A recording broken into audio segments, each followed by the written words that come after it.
What's up, guys? Welcome to Bleav in Rams, part of the Bleav Network. Erin Coscarelli back with you. Be sure to subscribe, comment, rate, follow this podcast. You can also catch us on Bleav TV. Follow us on all the socials. We've got a lot to get to. In fact, we have a great guest joining us to break down some drama that happened on Sunday Night Football. Dr. David Chao, he is a former NFL team doctor for over 17 years, sports medical analyst and surgeon. You get real-time, real facts, injury info from him.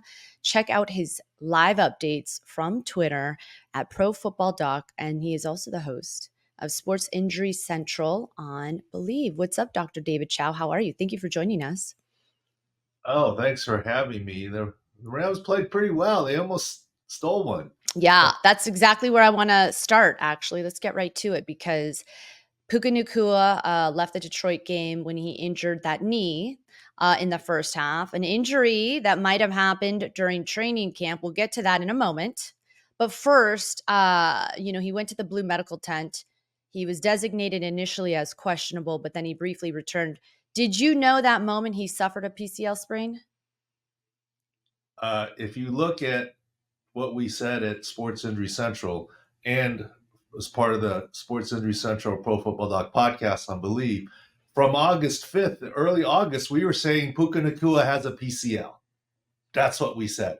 It's unusual to get training camp video, so sometimes it's hard. But that one, we had video that was publicly circulated, and we always thought it was a right knee PCL. Sean McVay said it was a bursa. And our clues that it was a PCL was the video and the fact that they immediately ruled him out for the entire preseason. We actually caught some flack. Oh, you were wrong. It wasn't a PCL, it was a bursa. But now it's pretty clear it was a PCL all along because the play that had happened was pretty innocuous, or rehappened in week one early on. It was very innocuous. And he came back in a little bit, tried it out again. It didn't really work out. So it is our belief. Could he have aggravated it a little bit more? Absolutely. So the word of this is a new injury. Well, new on top of the old, but it was always a PCL from the get-go. And what we were saying is PCL injuries linger. There's especially, Ezekiel Elliott is a famous example who played through and had a bad season a couple of years ago, running back. But there are a couple of wide receivers. Gabe Davis, I think, had a PCL. A couple others that their injuries lingered. And so this is why the quick IR for Puka. Now, with all that being said, I am not one bit being critical of Sean McVay. It's coach speak, okay? All coaches do that, right? And they're doing what's best for their team, and they're not trying to reveal injury information. And that's why we do is we provide injury analysis, not injury reporting. Injury reporting, as Sean McVay said, it was a bursa. Injury analysis is, we think it's a PCL. We think that was that way all along. If anything, I'm very complimentary of Sean McVay. By scheme, he almost stole a game. You guys came into the game with a lot of offensive line issues, got more offensive line injury issues, and with the quick ball out, pass, almost stole a game. And I think that's brilliance of Sean McVay. So I'm not being critical of him at all. It makes sense that you guys didn't play Blake Corum at all, because one of the things that you need to do in the NFL that you're not always asked to do in college is running backs have to block. And Blake Corum, the rookie, isn't really a blocker. Of course, you can't use Blake Corum in that game. You need a chipping help in the backfield to get the ball out with the offensive line issues. And you guys took Detroit to overtime. So kudos to Sean McVay, not criticism. No, of course. And you saw Matthew Stafford dump the ball off very, very quickly, discussing those offensive line issues in a moment. But do you think, you tip your cap to Sean McVay. I think he's very conservative with injuries. And, obviously he doesn't play any of his guys during the preseason. He tries to avoid situations like this. It seems like it could be potentially worst case scenario, losing a guy like Puka who went off last year. Do you think that there could have been another way? I mean, you said it was an innocuous play. What did you think that maybe he was rushed out too soon? Do you think they should have held on to him too longer? How do you think that could have gone down? It's hard. I'm not trying to criticize any of the medical staff for Sean McVay from afar. All I'm saying is by video for Puka Nacua, it was always a PCL. Now it's been 6 weeks almost since the injury happened. So it's not like they rushed him right back into the preseason.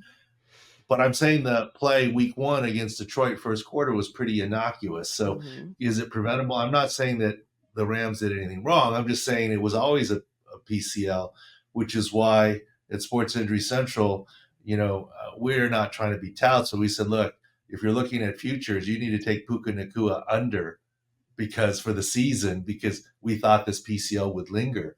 And that's an easy victory at this point in time. So we're just doing injury analysis. We're not being critical of anybody saying the Rams did something wrong by Puka. We're just saying, look, it was always a PCL, and this is what happens in cases of PCLs. I mean, and this is what happens in football, obviously. This is what Mm-hmm. happens in tackle football. Injuries happen. But, let's go back to training camp when he sustained it. I believe it was during a joint practice. He sustained the bursa or the PCL sprain. But you said what you just said right now. It's an injury that lingers. So now what? He's being put on IR for 4 weeks, according to Sean McVay. That's what he said on Monday. What is the future for Puka? Because if this is something that happened in training camp and now this is something getting re-aggravated week 1, is this the consistent? How do we navigate Puka if we're a fantasy holder of him, but also just the future if you're a Rams fan? Well, look, the good news is he's not going to require surgery. The good news is he'll be back this season. When I said early mid season, I mean, he's going to miss 4 weeks. That takes you missing weeks 2, 3, 4, and 5. And then I think when the Rams have their bye, I think it's kind of week 6, is it? I don't remember off the top of my head. Uh, but Yes. there's a bye in there. Yeah. So I mean, week 7, 8 return just ahead of the middle of the season. And I think he still can be effective when he comes back. It's just these PCLs linger. The hope is that there really wasn't much of an aggravation on Monday. It was more of a realization that it was still bugging him. Then that would give him the best chance to return. Now, if there was a significant aggravation on Monday, which I actually doubt, that would have him out a lot longer than midseason. But I think it's just more a realization that a mild aggravation, a realization that the knee wasn't right. Now, can a PCL, see, I don't know anything about doctor speak. Can a PCL get worse and become L tear? Well, a PCL, it's kind of like when you sprain your ankle, it's always a little bit looser. When you sprain your PCL, your knee's always a little bit looser, but you can overcome it with scarring in and rehab and be functional and not need surgery. Can you make it worse? I guess you can make any injury worse if the same thing happens. And by the way, I believe he had a bursal component to the knee injury. You get a bursa when you land directly down on the knee. You get a PCL when you land directly down on the knee. He jumped very high, landed directly down. So I don't think Sean McVay was even lying when he said it's a bursa. It probably was a bursa plus the PCL, right? That's part of coach speak, right? No coach wants to outright lie, but they probably don't always want to tell the truth about injuries to protect their players and to protect the team, right? And so that's what happens. I was involved on the other side of the coin. I mean, look, remember Phillip Rivers? We knew he had a torn ACL and was undergoing a knee scope, but all he was listed his knee, and the head coach said MCL sprain, which he did have, but we just left out the ACL and all the other parts of what he is injured. So this is no criticism. This is just pulling back the curtain as to what happens in the NFL. Such an interesting thing to think about, that you were there with Rivers and the coach kind of kept under wraps. Is it to protect the player or is it to protect the team as a whole in terms of competitive advantage, knowing what your team is going through injury wise? All of the above. Protect the player, protect the team, gamesmanship against the opponent. And quite honestly, coaches in the NFL, they're wired that way. They don't want to tell the whole story. And it's not a criticism. Look, last night we're recording this on Tuesday. Last night, Monday Night Football, the surprise inactive of Christian McCaffrey. And there was all this controversy of when the backup Mason knew that he was going to start.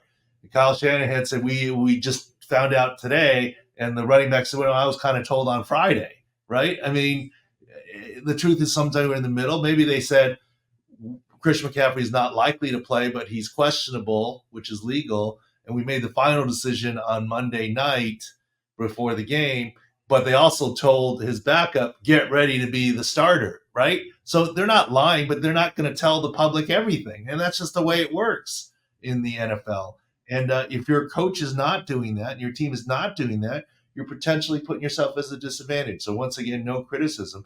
But that's kind of what our role here is, to do the analysis of what's actually out there, as opposed to reporting verbatim what people or coaches are saying. I'm noticing there's a little bit of a delay. That's okay though. Hopefully we can get through this. Okay, so then that means Puka can be activated from the IR week 7 when the Rams host the Raiders. I want to get to Christian McCaffrey in a moment, but really quickly, a lot of guys on offense are banged up. You have offensive tackle Joe Noteboom. He was carted off to the locker room with an ankle injury. Starting left guard Steve Avila, an MCL sprain. He could also land on IR. Kevin Dotson, the guard, ankle sprain. I mean, this is the offensive side of the ball. This is what was important to the Rams without an Aaron Donald on defense. What can Rams fans hold on to with a team that's decimated so early on in this season, Doctor? Well, your left tackle, left tackle 2, right? Because left tackle 1 was already out. Left tackle 2 came into the game with an ankle injury, aggravated it. Avila, the guard, I think is going to go to IR. And then, but the shuffle, you mentioned Dotson, but the shuffle doesn't stop there, because Jonah Jackson, who was a guard, who got moved to center, now moved back to guard. So you've got 60% of the offensive line for the Rams, the entire left side, including the center, shuffling from what your projected players were. And so that's a lot of shuffle.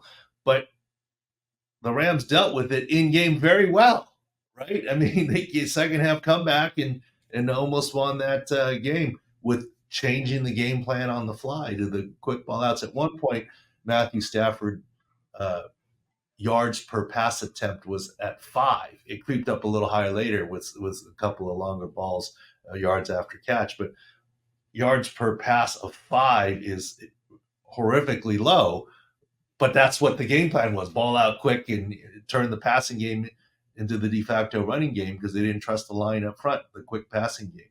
And that's what the Rams did very effectively. So I don't know that all is lost for the Rams. Maybe they can continue to do that, except now when they play the Cardinals, that's on film now, right? And so the Cardinals will know that's coming. After last night's performance of Jordan Mason, it's no longer a 4-alarm fire, right? I mean, they're like, oh, the backup's pretty good. But look, there's no such thing as a 1-week calf strain, all right?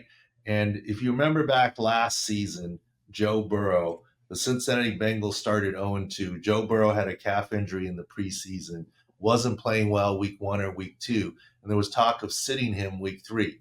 And I said at the time, they're not going to sit him. A, because they can't afford to go 0-3.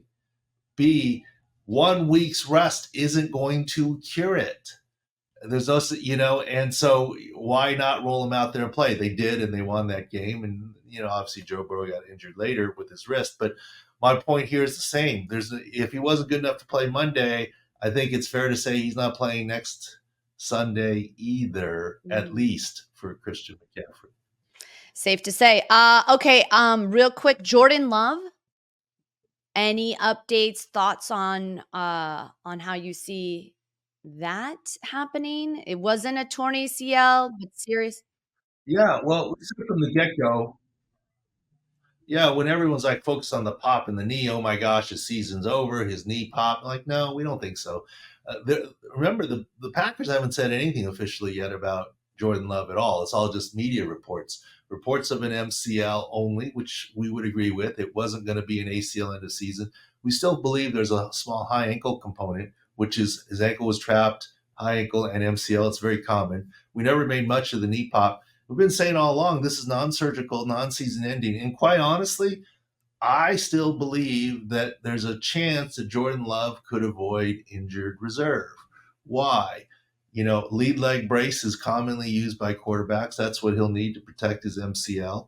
And, Jordan Love is clearly better than Malik Willis or Sean Clifford or whoever else is out there right now for the Packers. And if there's a chance that he could play week 5, you're not going to put him on injured reserve. Now, I think there's definitely a chance he could play week 5. I think internally the Packers are going to hope that he can play week 4 against the Vikings, divisional component. So I actually don't see Jordan Love going on injured reserve. He's just too valuable in case he can make a play week 5, week 4. And, with the new practice squad rules and the elevations that you can have, there's more roster flexibility. And for even a 5% chance he can play before 4 games, you're going to hold on to Jordan Love on the regular roster, is my belief. And maybe he can be a quick healer and play with a brace. I mean, it's a different story if you're Jake Ferguson with an MCL and a bone bruise and you play the position of tight end for the Cowboys, position of quarterback. Look, you're happy if Jordan Love isn't that mobile but can protect himself and play in the pocket, right? You're happy with that if you're the Packers. And I think there's a chance he could do that week 4 or 5, therefore avoid injured reserve. Well, thank you, doctor. I appreciate you jumping on real quick. We want to get an update on the Rams. We want to get an update on Puka and the state of that offense moving forward. That offense is ever more important as they've talked about it during the offseason, trying to. And I'll leave with some good news. We were at Sports Center Central. We were very high on Cooper Kupp this season. We thought that forget age, his previous injuries. We were very high on Cooper Kupp this season, and so far that's playing out, and it's needed with Puka being out. Absolutely. And also, Jordan Whittington was the preseason darling at the wide receiver position. So they are well insulated, but no one like Puka. And of course, they want to be able to get him out soon and see some, that offensive line, hopefully recovery very quickly. Doctor, thank you very much for jumping on. We'll have to get you on again soon. In the meantime, enjoy week 2. Thank you again. I appreciate it. All right, go to SIC Score for all the latest stuff on the Rams, their opponents. You can look at field views. You can check out what the Cardinals look like for their health and the matchup offensively, defensively, etc. Lots of information there. I love it. Awesome. Thank you, doctor. Appreciate it. Okay, thank you.